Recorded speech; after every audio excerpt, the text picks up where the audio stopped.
কি ভাবছেন? ট্রেনে আওয়াজ? মোটেও নয়। এটি একজন বাঁশি বিক্রেতা যে বাঁশি বিক্রি করছে তারই বাঁশির আওয়াজ।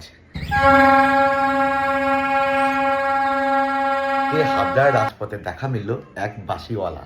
তো সেই বাঁশিওয়ালা যে কিনা তার বাঁশির মাধ্যমে বিভিন্ন রকম ট্রেনের কিন্তু আওয়াজ নকল করছে। বাঁশি বিক্রেতা কিন্তু তার একটি বাঁশির মাধ্যমে কিন্তু বিভিন্ন রকম ট্রেনের হুবহু ট্রেনের আওয়াজ কিন্তু নকল করতে পারে। তো বন্ধুরা, আজকে হাবড়ার রাজপথে এই বাঁশি বিক্রেতা ঘুরে ঘুরে যে বাঁশিগুলো বেচছে সেটি কিন্তু একদম আকর্ষণীয় আর একদম নতুন। তো আমিও সেখান থেকে একটা বাঁশি নিয়েছি। মানে ব্যবসার যা পরিস্থিতি একদম নিম্নমুখী। সকলের ব্যবসায় পরিকাঠামো আবার কিন্তু ফিরিয়ে আনতে গেলে আমাদের প্রত্যেকেরই উচিত ছোটখাটো প্রত্যেক দোকানে কিন্তু ভিজিট করা, সেখান থেকে মালপত্র কেনা। আজকে যে বাঁশিওয়ালার মাধ্যমে তোমাদের কাছে যে ভিডিওটা তুলে ধরলাম সেটা একটাই উদ্দেশ্য, তোমরা কিন্তু প্রত্যেকের কাছ থেকে কেনাকাটা করো। আমাদের নিচু স্তর থেকে যদি আমাদের পরিকাঠামো ঠিক থাকে তাহলে কিন্তু আমাদের ব্যবসা ভালো কিন্তু আস্তে আস্তে উন্নতির দিকে যাবে।